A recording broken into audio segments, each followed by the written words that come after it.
Production of Broad and High is funded in part by the Greater Columbus Arts Council, celebrating expression, fostering talent, and connecting the community to Columbus artists, performances, exhibitions, concerts, public art, and more at columbusmakesart.com.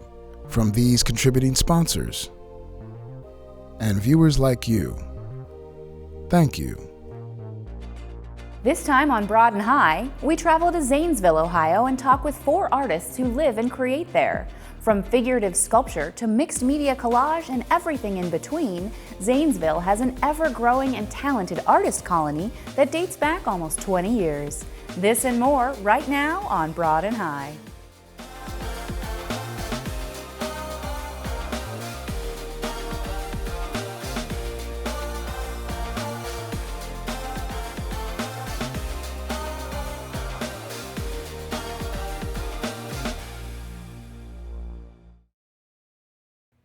Welcome to Broad and High. I'm your host, Kate Quickle. An hour east of Columbus, in Zanesville, Ohio, there's a vibrant and diverse group of artists breathing new life into the city's downtown. One of the creative forces behind the Artist Colony of Zanesville, or ArtCoz, is Paul Emory, a painter and mixed media artist with a passion for saving historic buildings. Paul's subjects are often scenes from everyday life, but his striking and colorful work is anything but ordinary. Let's take a look.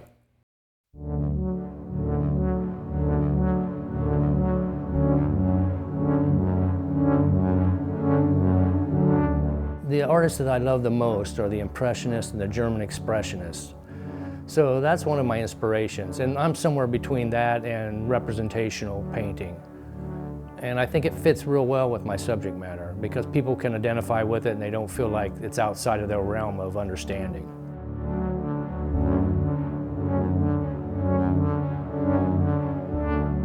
A lot of it I paint from life, like landscapes and rural things like that, but also anything that I find interesting that might make a good painting. You know, an experience or an event, something that I see in the street. I might pull the car over, do a little sketch real quick to remember it by, bring it to the studio and blow it up on a canvas.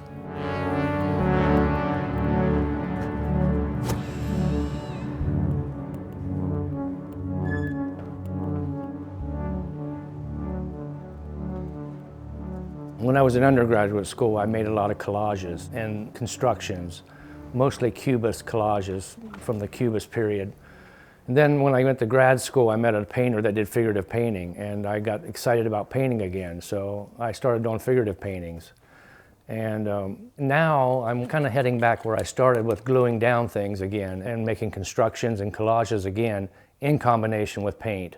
And it's been really fun to explore the technique again.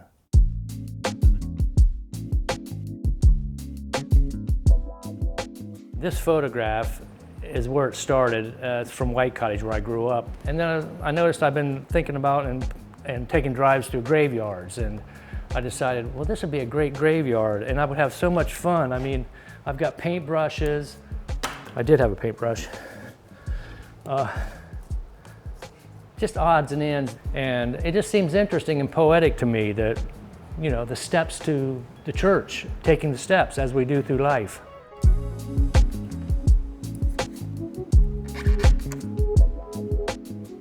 It's fun now because I'm still not just totally non-objective. I'm using figurative subject matter and gluing things into the painting, and it's making an interesting combination.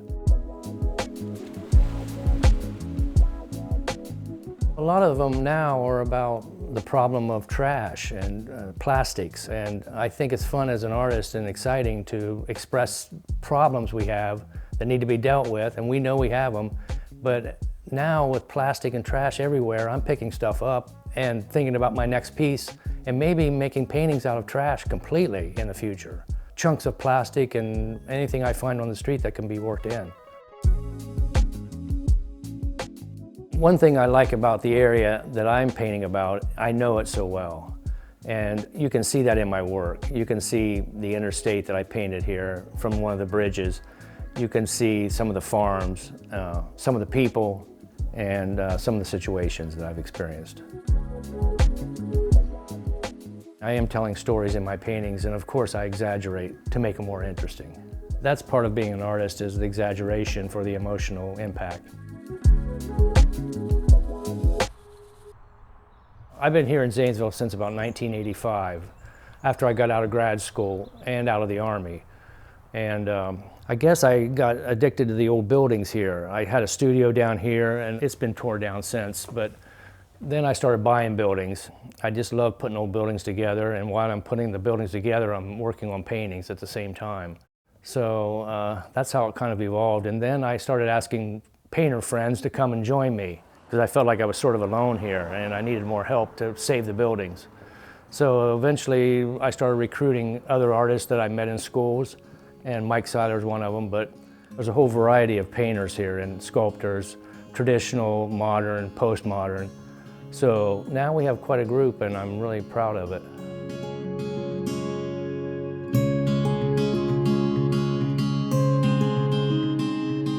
The support of each other is really great, the camaraderie and looking at each other's work and feeling good about rehabbing our downtown because nobody else wanted it.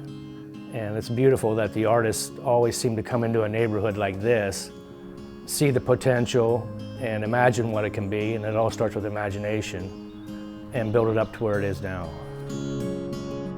I think the people of Zanesville are very down to earth and very honest, and they seem to appreciate the Artist Colony, which I'm very happy about. They don't reject it, they fit right in, and they have a good time here.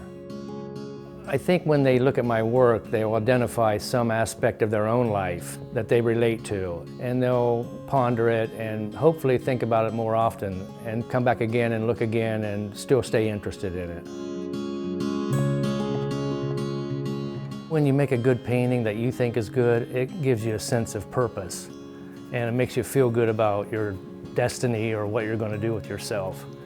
And then being in shows and having other artists like your work is very rewarding.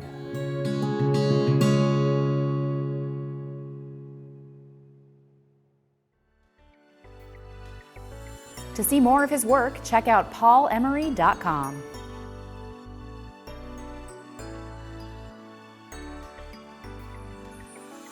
Yan Sun's life changed dramatically when he came to the United States as part of a scholar exchange program following the Cultural Revolution in China.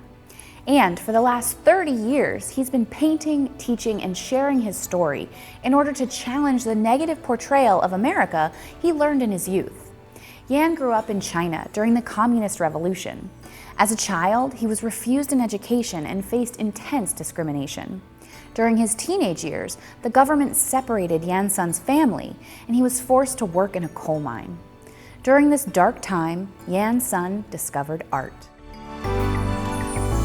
At that moment, I was lucky I met the artists who were very famous artists, but who was not Communist Party members. And he was forced to the coal mine.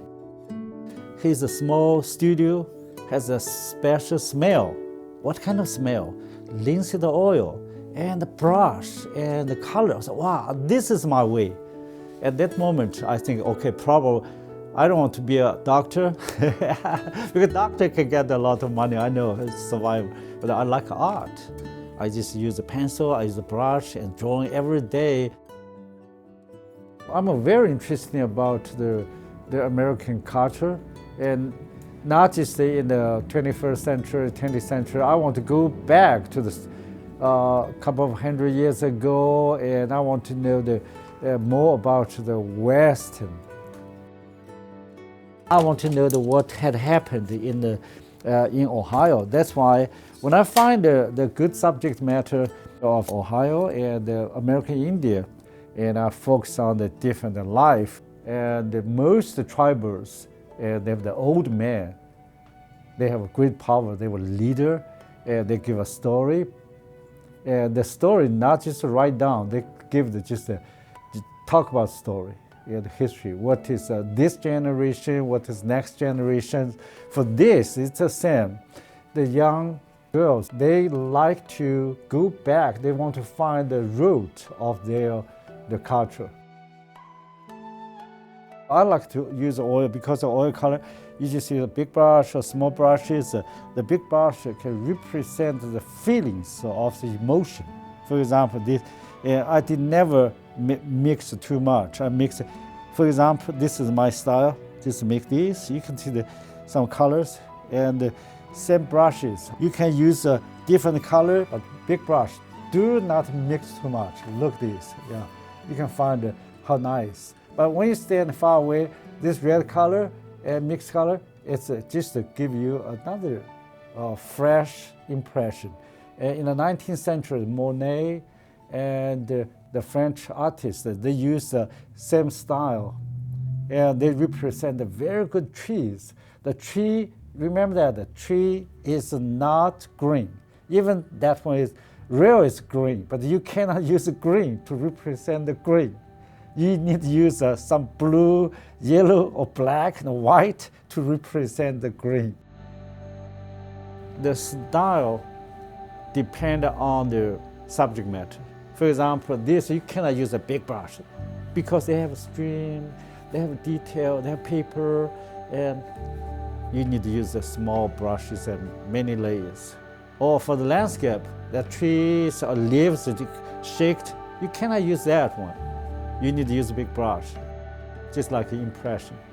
So that's why in my painting you can see that I have so many different subject matter or some different style from trompe-l'oeil or something like realistic style or impressionist style. The title of that work is Three Sides of Mona Lisa. The pose is Mona Lisa. Mona Lisa was a lady. I selected a boy, my student. I want to combine the history of the very famous artist's work, but combine my contemporary idea. People ask me, why you think this work is complete? Yeah, this is a good question. Some works, it's dependent on my feeling. For example, I want to make the so excited works, and I need to keep the working on the surface. You, as a good artist, you must understand what time you need to stop. Do not do too much. For example, this work in the background, I make the emotion. This is you cannot say it's a flower or this is trees. That is not important. I can say this is a spirit and the emotion. And sometimes you have to keep this emotion. That's okay. Do not think about, oh, this flower, I need to add some detail. Do not make all the details, all reflections. If you do that, probably you lost the emotions. This orange color, this is my favorite color. And also the orange and make the great contrast of the background. And in my earliest artwork, I use the orange just to make the violin or cello or that. But the background must be the black or dark and make the great contrast that represent my feeling. Yeah, just what is the hope of the people? What is the hope in the future? What is your dream?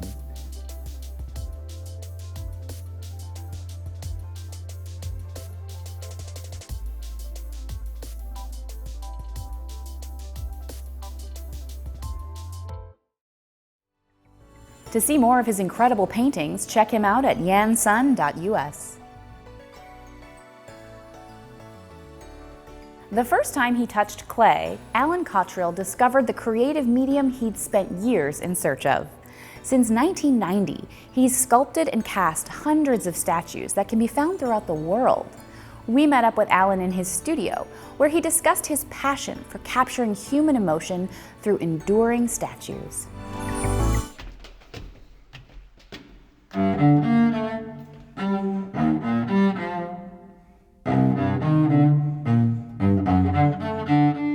A lot of artists, they do it mechanically, try to look just like the person. No, I wanted to feel like the person. When I touched clay, it was so tactile. And it gave me a means to express human emotion. I always cared a lot about and tried to intuit people's feelings and what they had been through. And and to instill a piece with those emotions.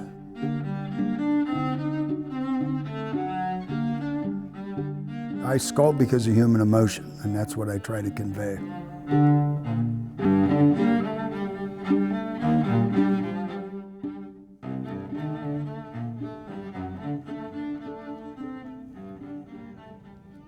Growing up, I didn't know anything about sculpture. You know, my dad went to the 10th grade. His dad, my grandpa, went to the 2nd grade, so intellectual curiosity, I never heard of it. I became a milkman like my dad. In my first life, I started that pizza chain and put joint ventures together in China, Japan.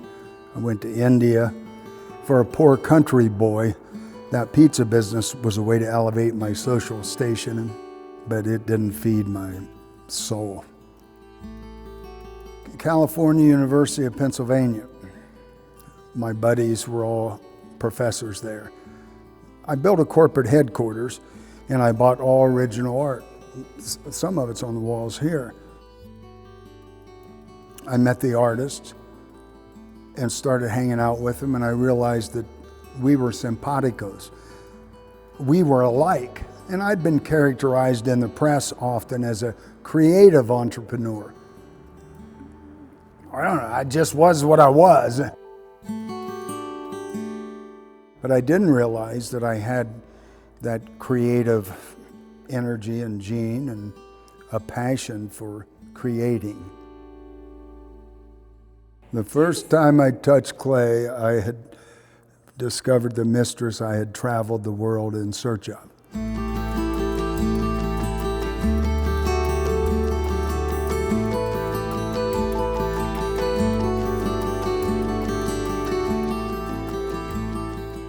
I left Zanesville the week I turned 18, never thinking I'd be back here. Well, I found this building for $50,000, and when I walked in, I felt like I was in Soho. It was perfect. So I thought, I'm moving to Zanesville. I'd started my bronze foundry here. I was driving back and forth every month or two. All of my family had moved back to Zanesville. I'm glad I came back. The pace of living slower, people are friendlier, cheaper, and I have a perfect workspace.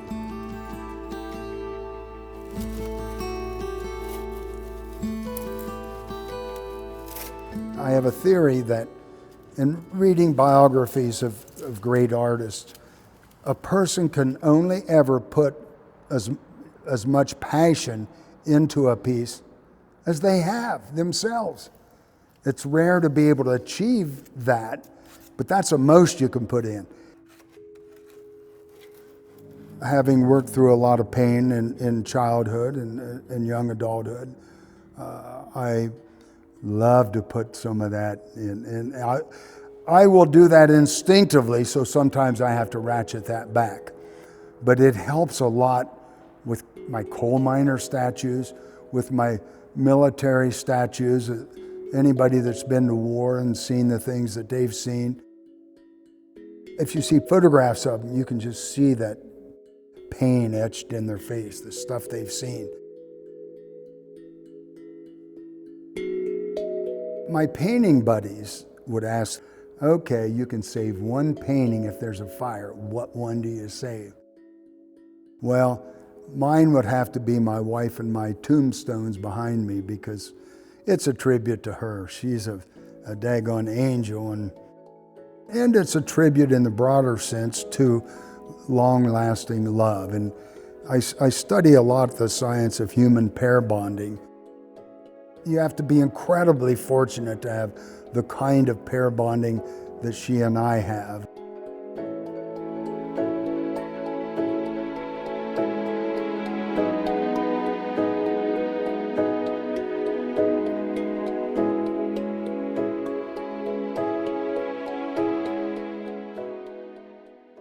Whole bunch of big bronze statues around the country. People will look at it 200 or 300 years from now and really connect with one, and then look down and see my name in bronze, A. Cottrell, whatever date, say, wow, that guy did that 200-300 years ago. It's still here. I'm dust, it's still there. So that's what I hope. I can't wait to get into work. I work 7 days a week, not as many hours as I used to, but I don't want to leave here, man. It's like coming in and making love all day long. It's pretty good stuff.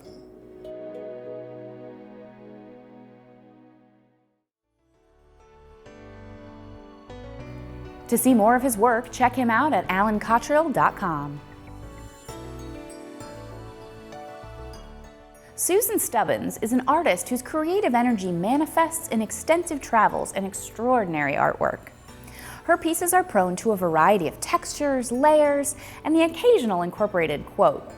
The unifying thread among her collages, quilted objects, and paintings is the meditative process she employs.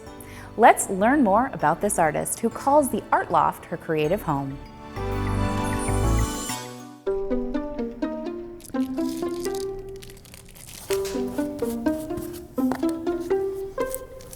Actually, I'm starting to build up layers. I had this piece of wax paper that had paint on it, and I laid it on here and I thought it looked pretty cool. You can still see some of the underpainting through this, and I really like the fact that layers are still visible through the different pieces of paper. I like organic edges for something like this. I'll sit and let them sit and look at them for a while and then make other decisions. I have a color palette that I really like. Those are blue and orangey browns, and I tend to work with those colors a lot. I don't always stick with them. Sometimes there's something that, a piece of paper or something, that leans toward another color direction.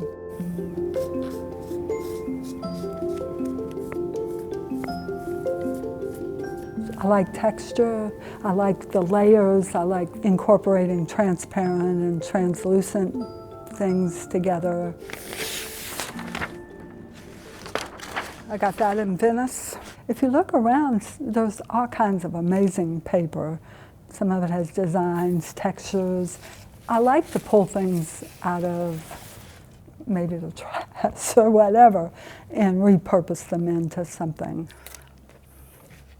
But all these were from the tea bag. This has a lot of colored pencil on it. It sat on my desk and I just started kind of doodling. This was out of an advertisement, several advertisements, and we had been on a trip someplace. Some of it has tissue paper, but acrylic paint. Sometimes I pull things out because of the color, sometimes the texture, sometimes just the shape. There are several of them. I just used maps out of an atlas and started building. I would put color on it.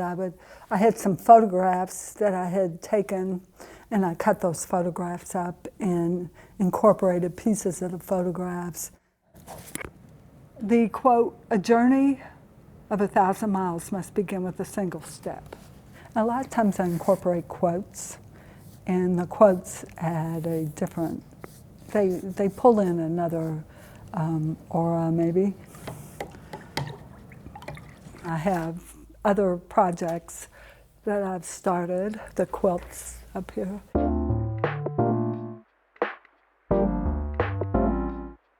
And this is an example of one of the vintage collars. During the pandemic, it was very meditative to just sit and hand sew. You're not really worrying about tomorrow, you're not really worrying about yesterday, but you're just focusing on what you're doing with your hands, your mind, your emotions. These pieces were from a series I did a number of years ago, and they are shoulder pads that I embellished with beads and buttons, and this one I titled Eve.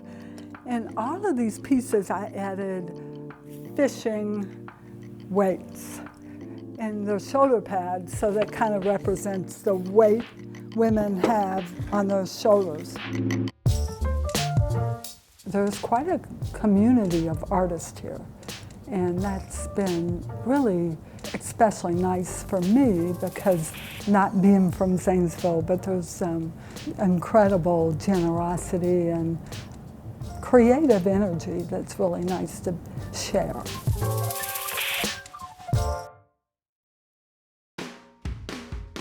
To see more of her work, find her online at theartloftzanesville.com.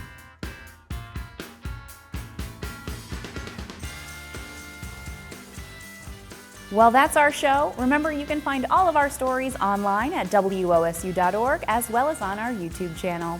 For all of us here at WOSU, I'm Kate Quickle. Thanks for watching.